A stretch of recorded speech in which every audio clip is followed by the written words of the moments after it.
நான் உங்களோடு கூட பேச வேண்டும் என்று தெரிந்து கொண்ட பகுதியினுடைய ஆரம்பத்தை, அதாவது அதனுடைய சாராம்சத்தை இன்றைக்கி சாபத் ஸ்கூல்லே போதர் அவர்கள் வெளிப்படுத்தினாங்க.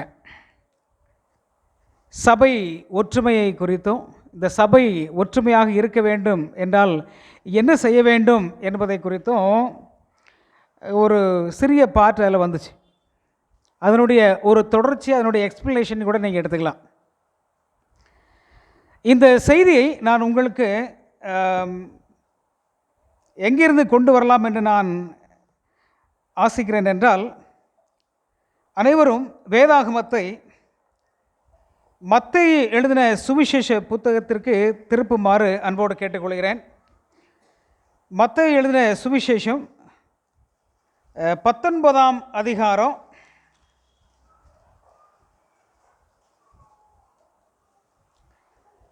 கடைசி வசனத்திலிருந்து அது 20ஆம் அதிகாரம்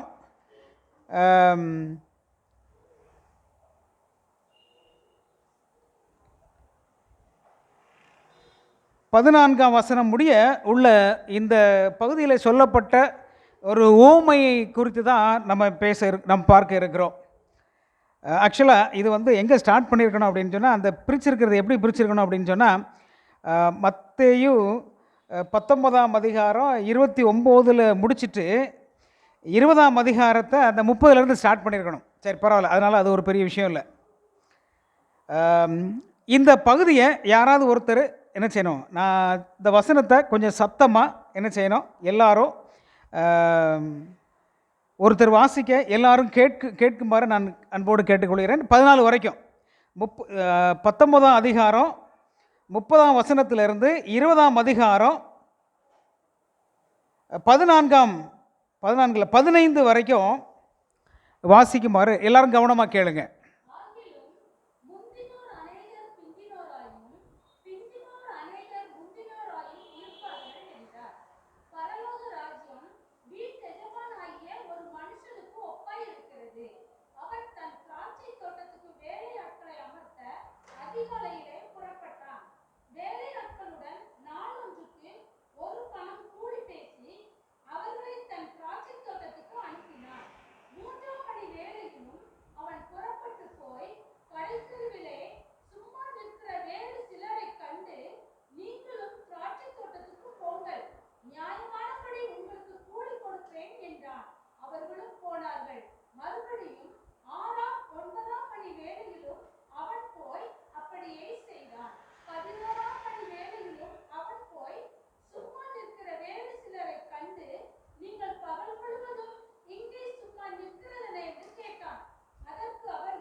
ஆமென். இதில் நீங்கள் நல்லா கவனிச்சிருப்பீங்க, ஒரு ஊமை. அது எதை குறித்த ஒரு ஊமை? பரலோக ராஜ்யம் வீட்டெஜமானாகிய ஒரு மனுஷனுக்கு ஒப்பாய் இருக்கிறது. சரி, நம்முடைய எல்லாருடைய நோக்கம் என்ன? எல்லாரும் பரலோகத்துக்கு போகணும். அந்த பரலோகத்திற்கு போவதற்கு எனக்கு என்ன தகுதி வேண்டும், என்ன க்ரைட்டீரியாவில் ஆண்டவர் பரலோகத்தில் மக்களை கொண்டு போக போகிறாரு, நான் பரலோகத்திற்கு போவேனா, ஆண்டவர் செலக்ட் பண்ணுறாரு, அந்த செலெக்ஷனில் நான் வந்துடுவேனா? நம்ம என்னதான் நமக்கு சத்தியங்கள் சொல்லப்பட்டிருந்தாலும் நமக்கு உள்ளார நம்ம எப்படி நடந்துகிட்டு இருக்கோங்கிறது நமக்கு தானே தெரியும். அதனால் அந்த கேள்விகள் எல்லாம் நமக்கு எழும்பும். சரி, அதற்கு உதாரணமாக ஆண்டவர் எப்படி நியாயம் தீர்க்கிறார் என்பதை குறித்த ஒரு பகுதி. ஒரு எஜமான் இருந்தால், அவனுக்கு ஒரு திராட்சை தோட்டம் இருந்துச்சு.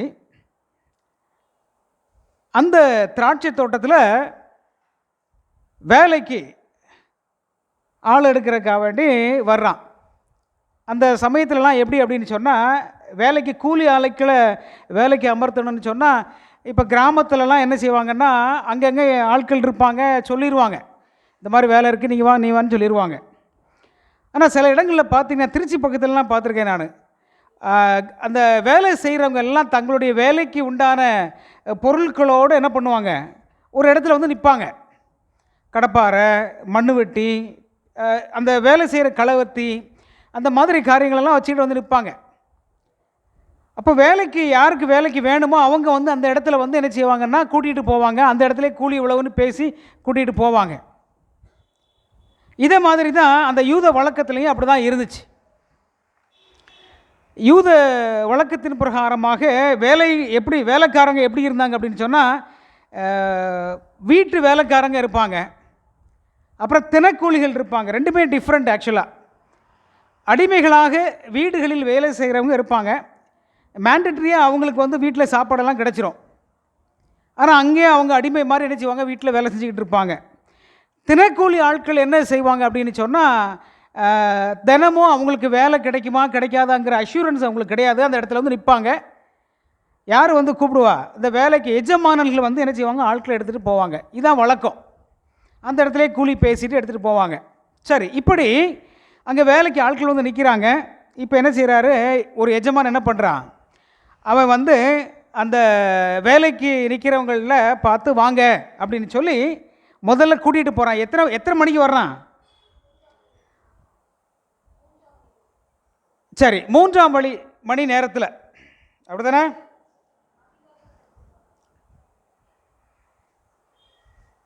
வேலையாட்களுடன் பரலோக ராஜ்யம் வீட்டு எஜமானாகி ஒரு மனுஷனுக்கு ஒப்பாயிருக்கிறது. அவன் தன் திராட்சை தோட்டத்திற்கு வேலையாட்களை அமர்த்த அதிகாலையிலே புறப்பட்டான். வேலையாட்களுடன் நாள் ஒன்றுக்கு ஒரு பணம் பேசி. சரி, அதிகாலையிலே புறப்பட்டான். நல்லா தெரிஞ்சுக்கணும். முந்தியெல்லாம் எப்படி தெரியுமா வேலைங்கிறது, எப்படி தெரியுமா? இப்போல்லாம் வேலை இப்போல்லாம் எப்படின்னா 10 மணிக்கு வர்றாங்க, அப்படி தானே? இந்த கொத்தனார் வேலை செய்கிறவங்க, கூலி வேலை செய்கிறவங்கெல்லாம் 9 மணி 10 மணிக்கு வர்றாங்க. 11 மணிக்கு அவங்களுக்கு டீ டைமு, ஏன்னா கரெக்டாக இருக்கணும். அதில் ஒரு அரை மணி நேரம் ரெஸ்ட் எடுத்துக்குவாங்க. அப்புறம் 1:30 மணிக்கு போல் சாப்பாடு டைமு, அதில் ஒரு மணி நேரம் எடுத்துக்குவாங்க. 4 மணிக்கு என்ன செய்வாங்க, இப்போல்லாம் அப்படி தான் 1000 ரூபா சம்பளம்.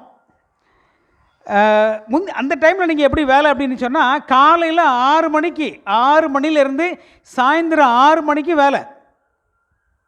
இதான் அந்த ப்ரொசீஜர். இங்கே அதிகாலையில் வர்றாரு. இங்கே வந்து அங்கே 6 மணிக்கு முன்னாடி என்ன செய்வாங்க, அங்கே வந்து நிற்பாங்க. இது வந்து நம்ம யோசிக்கும் போதே கொஞ்சம் ரொம்ப பரிதாபமாக இருக்கும். காலையிலே 6 மணிக்கு என்ன செய்வாங்க, வேலைக்காக வந்து நிற்பாங்க. சாயந்தரம் 6 மணிக்கு தான் வேலை முடியும். அப்போ எப்போ அவங்க சாப்பாடு ப்ரிப்பேர் பண்ணுவாங்க, அவங்க பிள்ளைகளை எப்படி அனுப்புவாங்க, இதெல்லாம் ஒரு கேள்விக்குறியாகவே இருக்கு இல்லையா? ஆனால் அப்படி தான் 6 மணிக்கு வந்த பிறகு தான் அவங்க என்ன செய்வாங்கன்னா, வீட்டில் போய் சமையல் மேலே பண்ணி எடுத்துகிட்டு அடுத்த நாள் காலையில் ஏர்லி மார்னிங் எழும்பி எல்லாத்தையும் செஞ்சு வச்சுட்டு 6 மணிக்கு வேலைக்கு வந்து நின்றுவாங்க. இந்த எஜமான் 6 மணிக்கு என்ன செய்கிறான், வந்து வேலையாட்களை கூட்டிகிட்டு போகிறான். அவங்கள்ட்ட பேசுகிறான். என்ன பேசுகிறான், உங்களுக்கு ஒரு பணம் கூலி கொடுக்குறேன். அப்போ அவங்க சம்மதிச்சு என்ன செய்கிறாங்க 6 மணிக்கே வேலைக்கு போகிறாங்க. அந்தபடி 6 மணிங்கிறது நம்ம ஆக்சுவலாக நான் இந்த வேதத்தின் அடிப்படையில் 1ஆம் மணி என்பது எப்போ ஆரம்பிக்குது, காலையில் 6 மணிக்கு. 1ஆம் மணி என்பது காலையில் 6 மணி 6 மணிக்கு கூட்டிகிட்டு போயிட்டான். அப்புறம் 3ஆம் மணி வேளையில் வர்றான். ஆள் பத்தலைன்னு சொல்லிட்டு 3ஆம் மணி நேரத்தில் நினச்சிடான் திரும்ப வர்றான். 3ஆம் மணிங்கும் போது காலையில் 9 மணி. அங்கே பார்க்குறான், கொஞ்சம் நின்றுட்டு இருக்கிறாங்க. வாங்க வேலைக்கு வாங்கன்னு சொல்லி என்ன செய்கிறான், கொஞ்சம் பேரை கூப்பிட்டு போகிறான். அவங்ககிட்ட சொல்கிறான், என்ன சொல்கிறான், உங்களுக்கு நியாயமான கூலியை நான் என்ன செய்வேன், கொடுப்பேன் அப்படி கூப்பிட்டு போகிறான். அந்தபடியே எப்போ வர்றாப்புல, திரும்ப 6ஆம் மணி வேலையிலையும் வர்றான். 6 மணினா அப்போ மணி என்ன, 12. திரும்ப 9ஆம் மணி வேலையிலையும் என்ன செய்யறான், வர்றான். 9 மணினா மணி என்ன, 3. அதை தாண்டி அதுக்கப்புறம் எத்தனை மணிக்கு வர்றான், நல்லா கவனிங்க. 6 மணிக்கு வேலைக்கு கூட்டிகிட்டு போகிறான், காலையில் 6 மணிக்கு நம்ம கணக்கு பிரகாரம். 6 மணிக்கு வேலைக்கு வர்றவங்க கிட்ட என்ன பேசுகிறான், உங்களுக்கு ஒரு பணம் கொடுக்குறேன். அது எவ்வளோன்னு எனக்கு தெரியல, நான் ரிசர்ச் பண்ணலை. எவ்வளோம்மா, 10 ரூபா. சரி, ஒரு பணம் என்பது 10 ரூபா. சரி, அந்த டைமில் அது பெரிய பணம். நானும் சின்ன வயசில் கூலி வேலைக்கு போயிருக்கேன். ஒரு 15 வயசு 16 வயசில் கூலி வேலைக்கு போயிருக்கேன். அப்போ 8 ரூபா 10 ரூபா தான் கூலி. ஏன்னா கொஞ்சம் கடினமான வேலையாக இருந்தால் 12 ரூபா. களபரிக்கிறதுக்கெலாம் போவாங்க. அப்போ பெண்களுக்கு 5 ரூபா, இல்லை பெண்களுக்கு 7 ரூபா, ஆண்களுக்கு 10 ரூபா. இந்த மாதிரி அந்த வரப்பு வேலைகள் இதெல்லாம் நான் பண்ணியிருக்கிறோம். சரி, அந்த ஒரு பணம் என்று அவர் பேசியிருக்கிறாங்க. 6 மணிக்கு வர்றாங்க, ஒரு பணம்னு பேசியிருக்கிறாங்க. இந்த மனுஷன் அந்த 6 மணிக்கு கூட்டிகிட்டு போனவங்க அங்கே வேலை செஞ்சுக்கிட்டு இருக்கிறாங்க. எஜமான் வந்து என்ன செய்கிறாரு, 9 மணிக்கு கொஞ்சம் பேரை கூப்பிட்டு போகிறாரு, 12 மணிக்கு கொஞ்சம் பேரை கூப்பிட்டு போகிறாரு, 3 மணிக்கு கொஞ்சம் பேரை கூப்பிட்டு போகிறாரு. எல்லாரும் என்ன சொல்கிறாரு, உங்களுக்கு நியாயமான கூலி என்ன செய்கிறேன், நான் கொடுக்குறேன் அப்படின்னு சொல்லி கூப்பிட்டு போகிறாரு. திரும்பவும் எத்தனை மணிக்கு வர்றாரு, 11ஆம் மணி வேலை. 11ஆம் மணி வேலைன்னா எப்போ, சாயந்தரம் 5 மணிக்கு. வேலை எத்தனை மணிக்கு முடியும், 6 மணிக்கு. 5 மணிக்கு வந்து என்ன செய்கிறாரு, அங்கே உள்ளவங்களும் என்ன செய்கிறாரு, கூட்டிகிட்டு போகிறாரு. வேலை கொடுத்து எல்லாம் வேலை 6 மணிக்கு வேலை முடியுது. நல்லா யோசித்து பாருங்கள், நிஜமாக நியாயமாக கூலி கொடுக்கணுன்னா அவங்க ஆமாம், இப்போ இதான் பிரிக்கிறதுக்கு வசதியாக இருக்கும். காலையில் 6 மணிக்கு 10 ரூபா, 9 மணிக்கு போனவங்களுக்கு எத்தனை ரூபா கொடுக்கணும், சரி 7 ரூபா 50 பைசாவா, ஏதோ ஒன்று, நம்ம கணக்கு அவ்வளோ வராது. 8 ரூபான்னு வச்சுக்கிடுவோம், 8 ரூபா. 12 மணிக்கு போகிறவங்களுக்கு பாதி இல்லை, ஆமாம் கரெக்டு, நீங்கள் சொல்கிற கரெக்டு, 7,000 ரூபா. 12 மணிக்கு போகிறவங்களுக்கு 5 ரூபா, 3 மணிக்கு போகிறவங்களுக்கு 2,000 ரூபா, 5 மணிக்கு போகிறவங்களுக்கு 1,000 ரூபா இல்லை 2, அவ்வளோதானே கொடுக்கணும் இல்லையா? ஏன்னா 5 மணிக்கு போகிறவங்களுக்கு 1 மணி நேரம் தான் வேலை செய்கிறாங்க. அதுவும் சட்டையிட்டே கழட்டி போட்டு அந்த ட்ரெஸ்ஸிங் கூட எடுத்து போட்டு கை கழுவுறதுக்கு அங்கே என்ன வேலை செஞ்சுருப்பான்.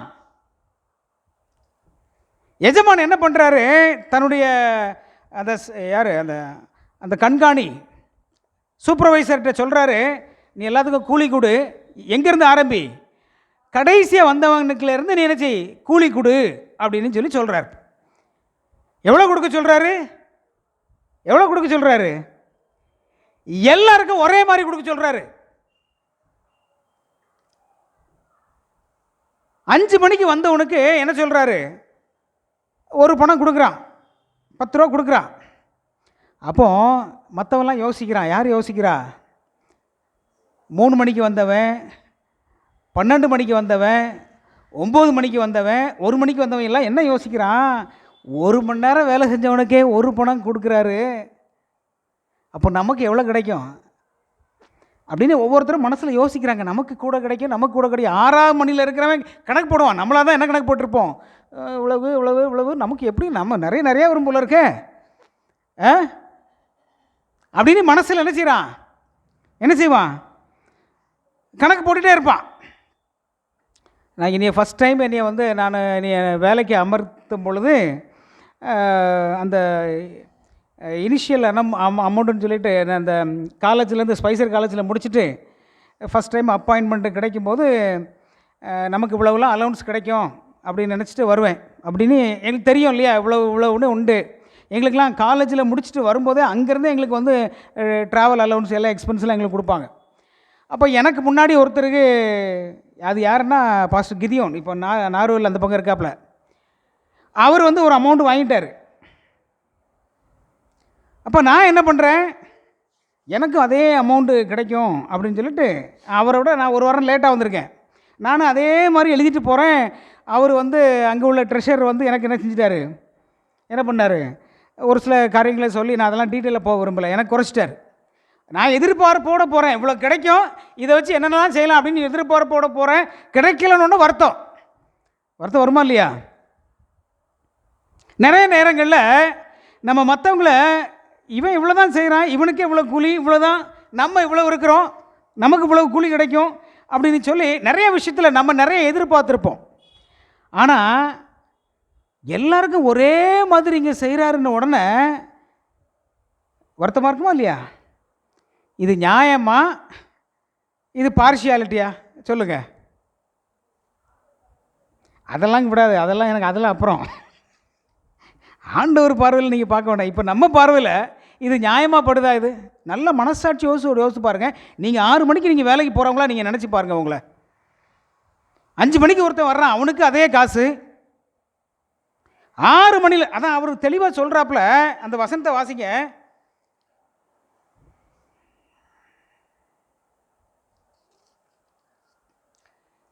பிந்தினவர்களாகிய, ஆமாம், முந்தி அமர்த்தப்பட்டவர்கள் வந்து தங்களுக்கு அதிக கூலி கிடைக்கும் என்று எண்ணினார்கள். அவர்களும் ஆளுக்கு 1 பணம் வாங்கினார்கள். வாங்கி கொண்டு வீட்டு எஜமானை நோக்கி என்ன சொல்கிறாங்க, பிந்தினவர்களாகிய இவர்கள் 1 மணி நேரம் மாத்திரம் வேலை செய்தார்கள்.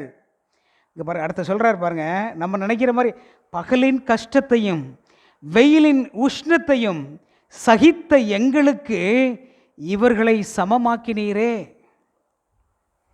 கஷ்டப்பட்டு வேலை செய்கிற நாங்கள், வெயிலின் உஷ்ணம், வேர்வை, கஷ்டம், என்ன வெயிலின் உஷ்ணத்தை அனுபவித்து பகல் முழுவதும் வேர்வை சிந்தி உழைச்ச எங்களையும் அப்படி சாதாரணமாக வந்து என்ன செய்கிறாங்க, ஒரு மணி நேரத்தில் சாதாரணமாக வந்து வேலை செஞ்சுட்டு போகிற இவங்களையும் எங்களையும் சமமாக்கினேரே. இந்த கேள்வி நியாயமான கேள்வியா, நியாயமான இல்லாத கேள்வியா? ஏங்க நிறைய இடத்துல பிரச்சனையே தாங்க. நீங்கள் நிறைய இடத்துல, இப்போ நான் ஒரு நிர்வாகம் பண்ணுறேன், நான் ஒரு பிரின்ஸிபாலாக இருக்கேன் அப்படின்னு சொன்னால், பிரச்சனையிலே பெரிய பிரச்சனை என்ன தெரியுமா? என்ன பிரச்சனை தெரியுமா? யாரும் யாரை மட்டும் பார்க்கறது இல்லை. அவனுக்குன்னா எனக்கு எப்படி கம்பாரிசனில் தான் எல்லாம். நீங்கள் நல்லா யோசித்து பாருங்கள், எல்லாம் எந்த இடமா இருக்கட்டும் கம்பாரிசன் தான் வரும். அதை தவறுன்னு சொல்ல முடியாது, ஆனால் கம்பேர் பண்ணுவாங்க. 2 பசங்களை அடிக்கும் போது 2 பேரையும் அடிச்சிட்டிங்கன்னா பிரச்சனை வராது. வீட்டில் போய் சொல்லுவான், அவனும் தப்பு பண்ண, அவனும் அடிக்கலை, அவனை லேசாக அடித்தாங்க. இந்த கம்பாரிசன், நான் சரி தவறுங்கிறதெல்லாம் பேச வரல, ஆனால் நிறைய இடத்துல நீங்கள் பாருங்கள், மற்றவங்களுக்கும் நமக்கும் என்ன இப்படி தான் பிரச்சனை வரும். கரெக்டாக பண்ணிட்டா, கரெக்டாக செஞ்சிட்டோன்னா நிறைய பிரச்சனைகளை சால்வ் பண்ணலாம். நேரடியாகவே சிலர் பேர் வந்து கேட்பாங்க, இந்த ஸ்கூலில் ஒரு நிர்வாகத்தில் இருக்கிறவங்களுக்கு, இப்போல்லாம் வந்து டெவலப்மெண்ட், இப்போல்லாம் டெக்னாலஜி இம்ப்ரூவ் ஆகிட்டே இருக்குது. எஜுகேஷனை கொடுக்கணுன்னா டிஃப்ரெண்ட்டாக கொடுக்க வேண்டி இருக்குது. சில நேரங்களில் திடீர்னு மேக்ஸ் டீச்சர் போயிடுவார், மார்ச் மாதத்தோடு சொல்லிடுவார், போயிடுவார், நான் வரல சார், நான் போகிறேன்னு எங்கேயா போயிடுறாருன்னு வைங்களேன். ஒரு நல்ல டீச்சர், 12th ஹேண்டில் பண்ண டீச்சர் போயிட்டாங்க. நல்ல ஒரு எக்ஸ்பீரியன்ஸ் ஹேண்டை நான் நிப்பாட்டணும் உள்ள. ஏன்னா யாரை நம்பி வந்து அனுப்பியிருக்காங்க பிள்ளைங்க, நிர்வாகத்தை நம்பி என்ன செய்கிறாங்க, பிள்ளைகளை அனுப்பியிருக்கிறாங்க. இப்போ நல்ல ஹேண்ட் என்ன செய்யணும், நல்ல எக்யூப்டு ஒரு பர்சனாக வந்து நான் என்ன செய்யணும், அப்பாயிண்ட் பண்ணணும். நல்ல எக்ஸ்பீரியன்ஸ் ஹேண்டு வர்றான் அப்படின்னு சொன்னால், நல்ல திறமைசாலி ஒருத்தர் வர்றான் அப்படின்னு சொன்னால், அல்லது திறமைசாலியோ அல்லது ஒரு சாதாரணமாகவோ ஓரளவுக்கு நல்லா ஒரு வேறு வழி இல்லை அப்படின்னு சொல்லும் பொழுது நிறைய இடத்துல நடக்கும். இங்கே பல வருஷமாக அங்கே வேலை செஞ்சுக்கிட்டு இருப்பாங்க, 10 வருஷத்துக்கு மேலே வேலை செஞ்சுக்கிட்டு இருப்பாங்க, அவங்க 20,000 ரூபா சம்பளம் வாங்கிட்டு இருப்பாங்க. சரியா? நம்ம புதுசாக ஒருத்தர் அங்கே வேலைக்கு அமர்த்துவோம். அவன் ஒரு 4-5 வருஷம் தான் எங்கேயாச்சும் வேலை செஞ்சுருப்பான். அவன் அங்கே 25,000 சம்பளம் வாங்கியிருப்பான் இன்னொரு இடத்துல. இங்கே வருவான், அட்லீஸ்ட் அவனுக்கு எவ்வளோ கொடுக்கணும்? நான் அப்படிலாம் அப்பாயிண்ட் பண்ணியிருக்கேன் நிறைய பேரை. எப்பா நீ வாங்கின சம்பளத்தை என்னால் கொடுக்க முடியாது, ஆனால் இங்கே நான் கொடுக்குற சம்பளத்தில் ஹையஸ்ட் சேலரி என்னவோ அதை நான் என்ன செய்கிறேன், ஏன்னா அவன் வேணுமா எனக்கு அப்படின்னு சொல்லி 20,000 என்ன செய்கிறேன். 20,000 இங்கே 10 வருஷமாக வேலை செய்கிறவங்களுக்கு 20,000 சம்பளம்னா அவனுக்கு என்ன செய்ய வேண்டியிருக்குது.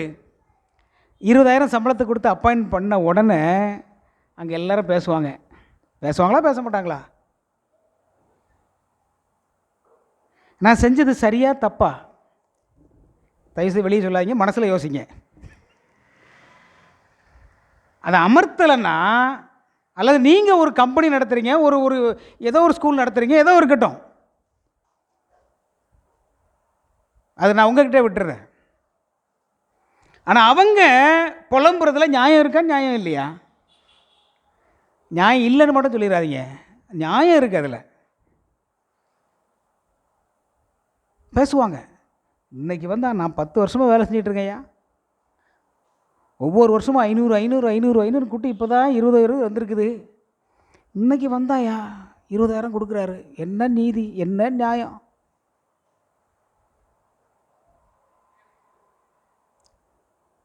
எனக்கு அருமையான தேவனுடைய பிள்ளைகளே, நம்முடைய வாழ்க்கையில் இப்படிப்பட்ட சூழ்நிலைகளை நம்ம எத்தனையோ முறை நம்ம கடந்து வந்திருப்போம். எல்லா இடமும் எங்கேயுமே யாரும் எனக்கு அந்த இன்சிடெண்ட் இல்லைன்னு யாருமே ஏதாவது ஒரு வகையில் நம்ம கம்பேரிசனில் நம்ம என்ன பண்ணியிருப்போம், நம்ம பாதிக்கப்பட்டிருப்போம். அது நமக்கு நியாயம்னு தோணும். ஏன் ஆண்டவரே எல்லாருக்கும் ஒரே மாதிரி, கஷ்டப்பட்டவனுக்கும் கஷ்டப்பட்டு வேலை செய்கிறவனுக்கும்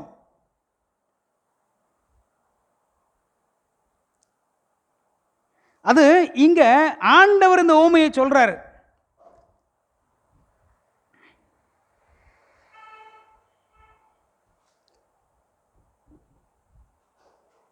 அதுக்கு ஆண்டவர் சொல்கிறாரு, அதுக்கு அந்த விளக்கம் என்ன கொடுக்குறாங்க, எப்போ நான் உனக்கு என்ன பண்ணேன், நான் உனக்கு அநியாயம் செய்யலை, உன்னை 6 மணிக்கு கூப்பிட்டேன்,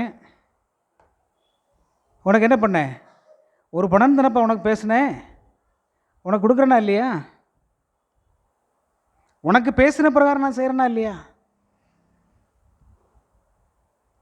அது சொல்கிறாரு, நான் தயாளனாக இருப்பதனால நீ வன்கணலாக இருக்கலாமா, நான் தயாளனாக, நான் தாராள மனப்பான்மையோடு இருக்கிறதுனால நீ ஏன் வருத்தப்படுற?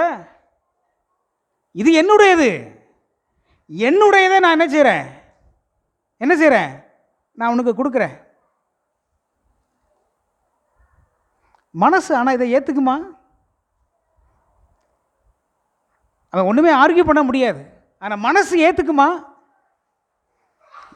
யாருக்கும் மனசு ஏற்றுக்காது. இதெல்லாம் நியாயம் இல்லை, நீங்கள் செய்கிறது நியாயம் இல்லைன்னு சொல்லி என்ன செய்வோம், அந்த உறுத்தலோடு தான் என்ன செய்வோம், போவோம்.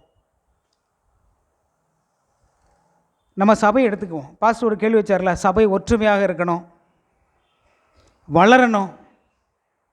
சபை ஒற்றுமையாக இருக்கணும்னா நம்ம என்ன செய்யணும்?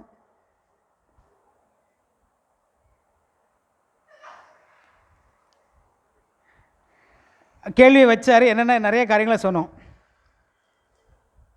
இந்த சபை ஒற்றுமையாக இருக்கணும்னா என்ன செய்யணும்? எல்லாரும் என்ன செய்யணும், ஒரு குடும்பமாக நம்ம என்ன செய்யணும், இந்த சபையை நம்ம என்ன செய்யணும், பார்க்கணும். நிறைய சபைகளில் அந்த மாதிரி இல்லை, விரலை விட்டு எண்ணிடலாம், தெரியல அந்த மாதிரி சபை. அதாவது ஒரு குடும்பம், இது வந்து சொல்கிறதுக்கு ஈஸியாக இருக்கும், ஆனால் செயலில் ரொம்ப கஷ்டம். ஆனால் இருக்கணும். ஒரு சபை என்பது ஒரு குடும்பமாக என்ன செய்யணும், இருக்கணும். இந்த சபையிலையும் ரெஸ்பான்சிபிலிட்டி இருக்குது இல்லையா, இருக்கா இல்லையா?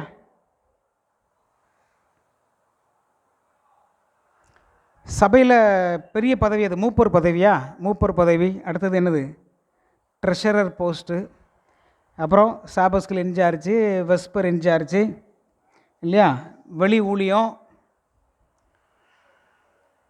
இப்படி நிறைய போஸ்ட்லாம் இருக்குது இல்லையா இங்கெல்லாம். ஆனால் இங்கே கொஞ்சம் கூட்டம் இருக்குது, அதனால் இங்கே எனக்கு அந்த அந்த காம்படிஷன்லாம் இருக்கான்னு எனக்கு தெரியல. சில சபைகளில் உண்டு. நான் வேலை செஞ்ச ஒரு சில சபைகளே உண்டு. ட்ரெஷரர் போஸ்ட்டுக்கு மெயினாக ட்ரெஷரர் போஸ்ட்டு தான். அங்கே தானே காசு. என்ன அந்த போஸ்ட்டுக்கு யார் பிளான் பண்ணுவாங்க? நீ அவனை சொல்லு, நான் அவனை சொல்கிறேன், பிளான் பண்ணி என்ன செய்வாங்க? பண்ணுவாங்க. என்னெல்லாம் பிளான் பண்ணி அந்த ட்ரெஷரர் போஸ்ட்லேருந்து என்னை எடுத்தாங்க.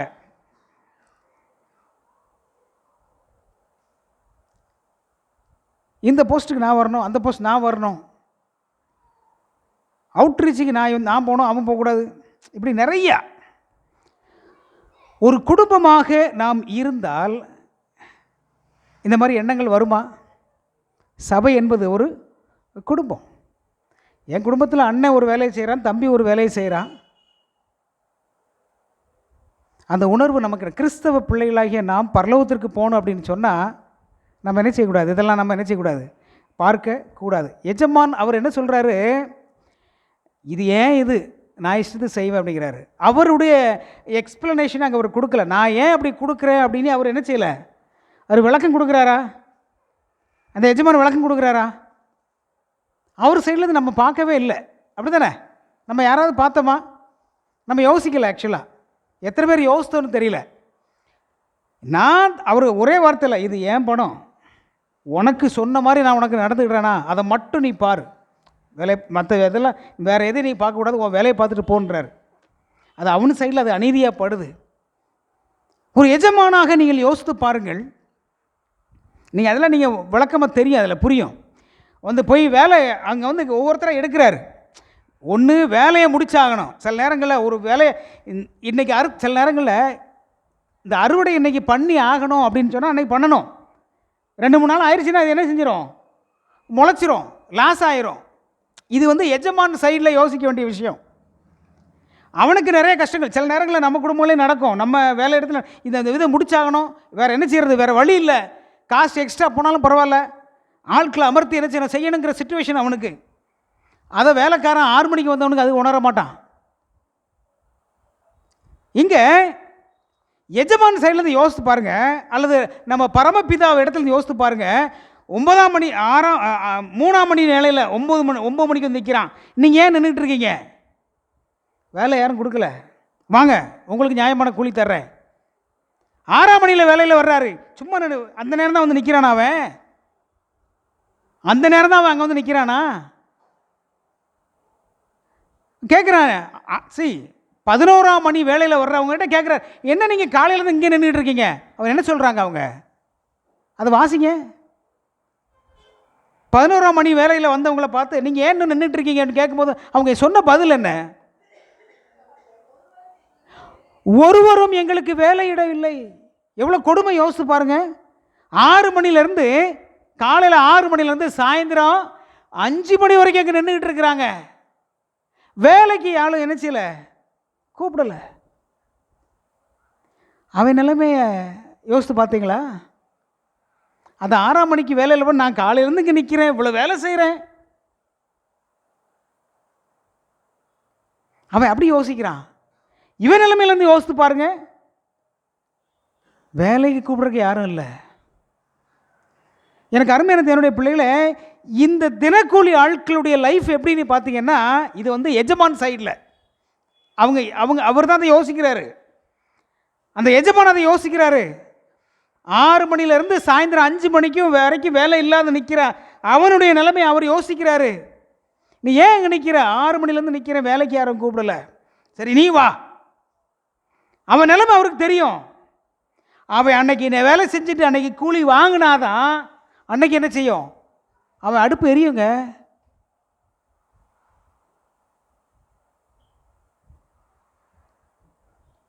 இன்றைக்கி நிறைய பேருடைய தினக்கூலி வேலை அப்படி தான். ஆனால் இன்றைக்கெல்லாம் எவ்வளோ மாறி போச்சு. அரசாங்கம் நல்லா வசமாக நல்லா கொடுக்குது. 20 கிலோ இலவச அரிசி என்ன நல்லாமல் கொடுத்துட்றாங்க. ஏன்னா முந்தியெல்லாம் அப்படி கிடையாது. நான் சின்ன பிள்ளையாக இருக்கும்போதெல்லாம் 2 கிலோ அரிசி, அதுவும் என்ன செய்யும், அதை வாங்கிட்டு அதை புடைப்பாங்க. அதில் எவ்வளவோ கல் கிடைக்கும். அதுவும் குடும்பத்தில் எத்தனை பிள்ளைகள் இருப்பாங்க? குறைஞ்சது ஒரு 5-6 பிள்ளைகள் இருப்பாங்க. அவர் கொடுக்குற 2 கிலோ அரிசி ஒரு நாளைக்கு 2 கிலோ அரிசி ஆகும். ஒரு மாதிரி அரிசி தான் கொடுப்பாங்க. அதுக்கும் காத்து கிடந்து வாங்குவாங்க. எவ்வளோ கஷ்டப்பட்டுருக்குறாங்க. நீங்கள் கூலி வேலையை செஞ்சு பிழைக்கிறவங்களுடைய லைஃப்பை யோசித்து பாருங்கள். அவங்களுடைய கஷ்டம் எவ்வளவு தெரியுமா? அது அந்த காலத்துலலாம் எப்படின்னா, அன்னைக்கு ஒரு நாளைக்கு வேலை செஞ்சால் அன்னைக்கு சாயந்தரம் என்ன செய்வாங்க, அவனுக்கு கூலியை கொடுப்பாங்க. அந்த கூலியை கொண்டுக்கிட்டு போய் தான் அவன் வாங்கி என்ன செய்யணும், சமைச்சு சாப்பிடணும். அவன் குடும்பம் அதுக்காக நின்றுட்டு இருக்கோம், உட்காந்துட்டு இருக்கோம் வீட்டில். எஜமான் அதை யோசிக்கிறாரு.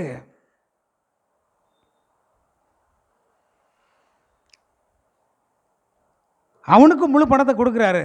அதனால தான் நம்ம வாசிக்கிறோம் இல்லையா, உபாகமம் 24 அதாவது சொல்கிறார் கடவுள். நம்ம பைபிளில் வாசிக்கிறோம் இல்லையா, அவன் கூலி வேலை செய்கிறவனுக்கு என்ன செய், அவனுக்கு பணத்தை என்ன செய், அன்னைக்கு சாயந்தரம் பொழுது போகிறதுக்கு முன்னாடி அவனுக்கு கொடுன்னு சொல்கிறார்ல. எதுக்கு சொல்கிறாரு? அன்னைக்கு அவன் வாங்கினா தான் சாப்பாடு அவனுக்கு. 15 உபாகமம் 24:15 வாசிங்க.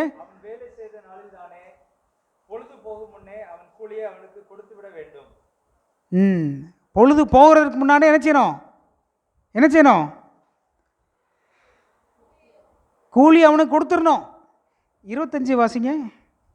இல்லையோ 15 தான் என்ன, 24:15. பொழுது போகிறதுக்கு முன்னாடி என்ன செய்யணும், சன்செட் ஆகிறதுக்கு முன்னாடி என்ன செய்யணும், கூலியை கொடுக்கணும். ஏன்? மாத சம்பளம் வாங்குற மாதிரி கிடையாது இது. அன்னைக்கு அவன் நிலைமை அதுதான். வாசிங்களேன். அங்கே பாருங்க. அவன் ஏழையும் அதன் மேல் ஆவலுமா இருக்கான். ஏன் ஆவலுமா இருக்கிறான்? அவன் கொடுக்கலன்னா முறையிடுவான். சில நேரங்களில் நமக்கு சம்பளம் லேட்டாக கிடைச்சா நம்ம பெருசாக எடுக்கிறது இல்லை, ஏன்னா நமக்கு இருக்குது. நல்லா புரிஞ்சுக்கிட்டீங்களா? ஏழைக்கு அவனுக்கு அன்னைக்கு சம்பளம் கொடுத்தா தான் அன்னைக்கு சாப்பாடு. அவன் அதில் நோக்கமாக இருக்கிறான். அது வந்தால் தான் இன்னைக்கு, இது இருந்தால் தான் என் பிழப்பு, இன்னைக்கு இருந்தால் தாங்க என் வயிறு நிறையும் அப்படி நினைக்கிறான். 6 மணிலேருந்து வேலை செஞ்சவங்க யோசிக்கிறாங்க, நான் இவ்வளோ வேலை செஞ்சேனே. நமக்கு விளக்கம் கொடுக்கலங்க. ஆனால் அதான் யதார்த்தம். நல்லா யோசித்து பாருங்க. 6 மணிக்கு வந்தவன் 5 மணிக்கு வந்தவன் தான் பிள்ளையாக இருந்தால் என்ன யோசிப்பான்? குடும்பமாக யோசித்தா, குடும்பமாக நினைத்த அந்த உணர்வு என்ன செய்யாது, வராது. சரி, அது விடுங்க, அது வெளியில். நம்ம சபைக்குள்ளே இருக்கிறோம். ஒரு சபை வளரணும்னா என்ன செய்யணும்? ஒற்றுமை அவசியம் இல்லையா? சரி, ஒரு சபைக்கு போனேன். அங்கே கொஞ்சம் முன்னாடி போய் உட்காந்துட்டேன். ஒருத்தர் கொஞ்சம் வயசானவர் அங்கே இங்கே நடந்தார், போனார், வந்தார், என்னைய அப்படியே பார்த்தாரு, அப்படியே போனார். கொஞ்சம் கழிச்சு பாஸ்டர் வந்தார், கொஞ்சம் வாங்கன்னு என்னையை கூப்பிட்டு போனார் வெளியில். ஐயா, அது அவர் ரெகுலராக உட்கார்ற இடம், நீங்கள் அங்கே உட்காந்துட்டீங்க, அதனால் அவர் அங்கே இங்கேயும் இது பண்ணிக்கிட்டு இருக்காரு, தயவுசெய்து நீங்கள் கொஞ்சம் மாறி உட்காந்து எடுங்களேன். இடம் நிறைய இருக்குங்க. அவர் இடத்துல தான் அவர் உட்காருவாராம். அதுக்கப்புறம் நான் மாறி உட்காந்தேன். அதுக்கப்புறம் அவர் அதில் உட்காந்தார். ஒரு உதாரணத்துக்கு சொல்கிறேன், இது ஏன் இடம், ஏன் நான் சபையில் ஒவ்வொரு காரியங்களையும் எடுத்து வேலைகள் நடக்கும்போது இது என்னுடைய சபை, இதை செய்கிறவன் என் சகோதரி, என் அப்பா அப்படிங்கிற உணர்வு என்ன செய்யணும், வரணும். அது ஒரு அழகான உதாரணம். நம்ம வேதத்திலிருந்து ஆண்டவர் சொல்கிற விஷயத்தை நான் உங்களுக்கு சொல்கிறேன். 1 Corinthians 12 நம்ம சரீரம் தான் அது. நம்ம சரீரம் இருக்கு இல்லையா, நம்ம சரீரம், நம்ம கை வேற, கால் வேற, கண்ணு வேற, அப்படி இருக்குதா? நம்ம சரீரம் எப்படி, நம்ம சரீரம் ஃபங்க்ஷன் ஆகுது இல்லையா? இதில் எத்தனை அவயங்கள் இருக்குது? கண் இருக்குது, மூக்கு இருக்குது, வாய் இருக்குது, கால் இருக்குது, கை இருக்குது, நிறைய இருக்குது. ஆனால் ஏதாவது அங்கே பாகுபாடு இருக்குதா? நீ கை, நான் கால், நான் இதயம். இந்த பாடியில் எது முக்கியமான பார்ட்டு? எதுமா முக்கியமான பார்ட்டு? ஹார்ட்டு. சரி, யார் சொன்னா? சரி, ரைட்டு, யாரோ இருக்கட்டும். இதயம் தான் முக்கியமானதுங்க. அதாங்க ஃபங்க்ஷனு. டப் டப் டப்னு அடிக்குது, அது நின்றுச்சுன்னா முடிஞ்சு. தம்பி, எதுப்பா முக்கியமான பகுதி நம்முடைய சரீரத்தில்? வாய். ஓ, பிரெயின். சரி, பிரெயின் அது யோசிக்குதுங்க, அதாங்க மெயின். இனி ஏன்ட்ட கேட்டாங்க, எனக்கு நான் சொன்னேன் கண்ணு அப்படின்னு. கண்ணு இல்லைன்னா எதுவுமே இல்லை. கண்ணு இல்லைன்னா உலகத்தில் வாழ்ந்து என்ன பிரயோஜனம்? எதையுமே பார்க்க முடியலன்னா என்னங்க? கண்ணு தாங்க அப்படின்னு நான் நினச்சேன். அப்போ ஒருத்தன் சொன்னான், கண்ணு இல்லாமல் வாழ்ந்துடலாம். கண்ணு இல்லாமல் என்ன செஞ்சிடலாம்? எவ்வளோ குருடங்க இருக்கிறாங்க. கை இல்லாமல் வாழ்ந்துடலாம், கால் இல்லாமல் வாழ்ந்துடலாம். சாரி, கை இல்லாமல் வாழ்ந்துடலாம், கால் இல்லாமல் வாழ்ந்துடலாம். இதயம் இல்லாமல் வாழ்ந்துட முடியுமா? இப்படி ஒவ்வொருத்தராக என்ன செய்யலாம்?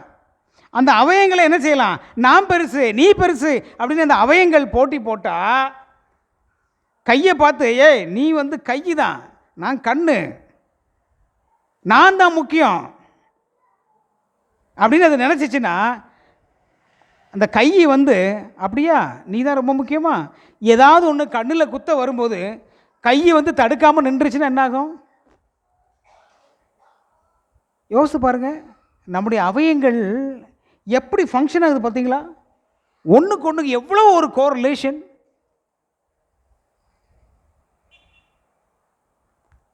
அப்படி தானே? ஒன்றுக்கு ஒன்று பிணைக்கப்பட்டிருக்குது. ரொம்ப தெளிவாக, ரொம்ப அழகாக நம்ம என்ன செய்கிறோம்? 1 கொரிந்தியர் 12ஆம் அதிகாரத்தில் ஆண்டவர் அது ரொம்ப தெளிவாக சொல்லியிருக்கிறார். ஆரம்பத்திலேருந்தே வாசிங்க. 1 கொரிந்தியர் 12ஆம் அதிகாரம்.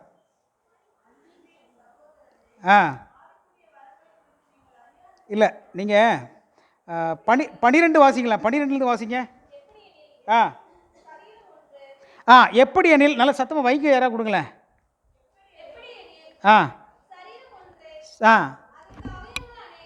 சரீரம் ஒன்று, அவயங்கள் அநேகம்.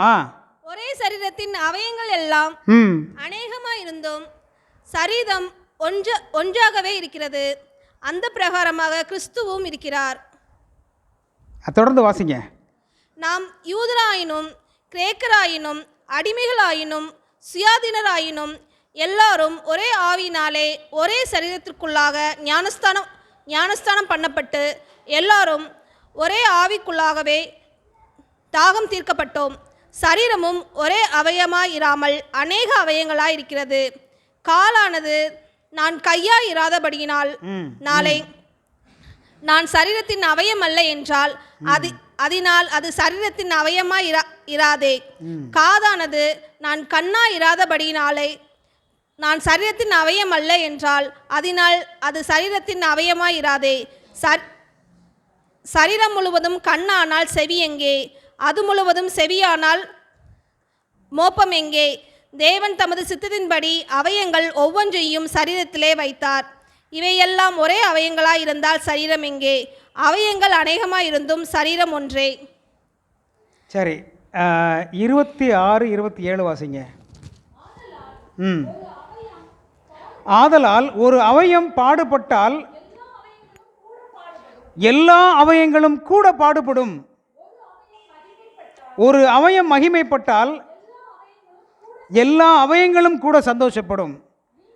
நீங்களே கிறிஸ்துவின் சரீரமாயும் தனித்தனியே அவயங்களுமாய் இருக்கிறீர்கள். எனக்கு அருமையான தேவனுடைய பிள்ளைகளே, நம்முடைய ஊழியங்கள் வளர வேண்டும், சபை வளர வேண்டும் என்று சொன்னால் நாம் தெரிந்து கொள்ள வேண்டிய விஷயம், நாம் எல்லோரும் ஒன்று. அதுக்காக ஜெபம் பண்ணுங்க. ஏன்னா ரொம்ப ஈஸி கிடையாது இதெல்லாம். ஏன்னா என் குடும்பத்தை பார்க்குற மாதிரி நான் மற்ற குடும்பத்தை என்னால் நினச்ச முடியாது. நான் சொல்லிட்டு போயிடுவேன் ஈஸியாக. என் பிள்ளைகளை நேசிக்கிற மாதிரி மற்ற பிள்ளைகளை என்னால் நினச்ச முடியாது. யதார்த்தம், எல்லோரும் தான். அட்லீஸ்ட் அதை நோக்கி பயணிக்கணும். ஆண்டவரே, அந்த பிள்ளைகளை நேசிக்கிற எனக்கு உதவி செய்யுங்க. கண்டிப்பாக உதவி செய்வார். நம்ம இந்த சபைக்கு ரொம்ப முக்கியம். இந்த சபையில் எல்லோரும் ஒற்றுமையாக இருக்கணும்னு சொன்னால், எல்லாம் இது என் சபை, என் சபையில் உள்ளவங்க. இந்த சபை வளரணும்னு அவங்க அந்த பார்ட்டை எடுத்து செய்கிறாங்க. எனக்கு அந்த தாளந்து இல்லை, பரவாயில்ல, என்னெல்லாமோ இருக்குது, எவ்வளோ காரியங்கள் இருக்குது. நல்லா ஒருவேளை நான் பாடலாம். ஆனால் ஒரு சிலர் என்ன அழகாக கேதர் பண்ணுவாங்க தெரியுமா? மக்களை போய் மீட் பண்ணி வாங்க, சிக்காக இருக்கிறவங்கள போய் பார்த்து அவங்களுக்கு வேண்டியதை வாங்கி, இதெல்லாம் நமக்கு அவ்வளோ வராது. அதான் சொல்கிறேன் இல்லையா, கண்ணு பெருசு, இதயம் பெருசு, நான் பாட்டு பாடுறேன், நான் பெருசு, நான் பிரசங்கம் செமையாக பண்ணுவேன், நான் பெருசு, அப்படிலாம் கிடையாது. அங்கே ஆர்கனைஸ் பண்ணுறவர் சரியாக ஆர்கனைஸ் பண்ணாங்கன்னா கூட்டமே வராதுங்க, பிரசங்கம் பண்ணி பிரயோஜனம் இல்லாமல் போயிடும். எல்லாம் சேர்ந்து செய்யணும். ஒரு சபை வளரணும்னா எல்லோரும் ஒற்றுமையாக இருக்கணும். ஒரு குடும்பம் வளரணும்னா எல்லோரும் ஒற்றுமையாக இருக்கணும். நீங்கள் எல்லோரும் கிறிஸ்து சபையார். நம்ம எல்லோரும் யார்? அங்கத்தினர்கள். நம்ம எல்லோரும் ஒவ்வொரு அவயங்கள். ஒன்றுக்கு ஒன்று விட்டு கொடுத்து, நான் இவ்வளோ கஷ்டப்படுறேன், அவன் சரியில்லை, அவன் ஈஸியாக இருந்துட்டு போயிடுறான், அவன் இவ்வளோ வாங்கிட்டு போயிடுறான், அப்படிலாம் நம்ம பார்க்கக்கூடாது. அப்படின்னா நம்மளை விட ஒருத்தருக்கு பார்த்துருப்பாங்கல்ல, நம்மளை விட அதிகமாக பார்த்துருப்பாங்கல்ல. பேதுரு நம்மளை பார்த்து சொல்லுவார்ல, பேதுரு பரலோகத்தில் ஆண்டவரே என்னைய சிலுவையில் அடித்து கொண்டாங்க, ஆனால் அவன் ஒன்றுமே இல்லை, அசால்ட்டாக உள்ளே வந்துட்டான் பரலோகத்துக்கு அப்படின்னு பார்த்து சொன்னால் எப்படி இருக்கும்? எத்தனை பேர் எப்போ ரத்த சாட்சியாக மறித்தாங்க இல்லையா? பரலோகத்தில் போகிறாங்க. அப்படி தானே? நம்ம ஈஸியாக ஒருவேளை பரலோகத்துக்கு போயிடுவோமா இருக்கும். ஆனால் எல்லோரும் அங்கே ஈஸியாக போயிருப்பாங்களா? இல்லை, நான் ஈஸிங்கிறது என்ன சொல்ல வரேன்னா, ரத்த சாட்சியாக மறிக்காமல், மிகுந்த கஷ்டப்படாமல், எத்தனை பேர் ரத்த சாட்சியாக மறித்திருக்கிறாங்க, எவ்வளவு கஷ்டங்களை பட்டிருக்காங்க, எவ்வளவு பாடுகளை அனுபவிச்சிருக்கிறாங்க. சிலர்லாம் ரோட்டில் தர இழுத்துட்டு போய் தோல் பிஞ்சு செத்தாங்களாம், அப்படி தானே? ரம்பத்தால் அறுத்து கொண்டாங்களாம். அவர் அங்கே உட்காந்துக்கிட்டு, இனி இப்படிலாம் கொண்டாங்க, என்னையும் எனக்கும் பரலோகம். சாம்வேல் 4 நாள் அங்கே பிரசங்கம் பண்ணான், ஏதோ அங்கங்கே 2-3 நல்லது பண்ணான், அவனுக்கும் பரலோகம். என்ன நியாயம்? என்னையும் அவனையும் சமமாக்கிட்டேனே சொன்னால் நமக்கு எப்படி இருக்கும்? நாம் அனைவரும் ஆண்டவருடைய பிள்ளைகள். ஆண்டவருடைய நோக்கத்தை நிறைவேற்றுவதற்காக உருவாக்கப்பட்ட அத்தனை அங்கத்தினர்களும் நம்ம என்னது, எல்லாம் ஒன்று.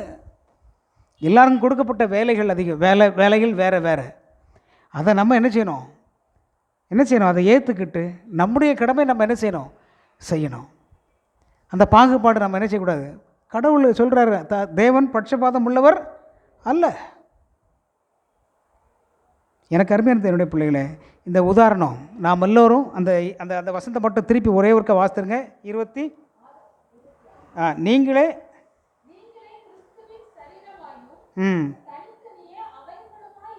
சரி, கிறிஸ்து சரீரம் முழுசு. நம்ம எல்லோரும் யார்? அவயங்கள். இந்த சரீரம் நல்லா இருக்கணும்னா, இயேசு கிறிஸ்து நல்லா இருக்கணும், இந்த சபை நல்லா இருக்கணும்னா, அவயங்களாகிய நாம் அனைவரும் என்ன செய்யணும்? ஒற்றுமையாக இருக்க வேண்டும். அந்த ஒற்றுமையை தேவன் தாமே நம் அனைவருக்கும் தருவாராக. ஆமென்.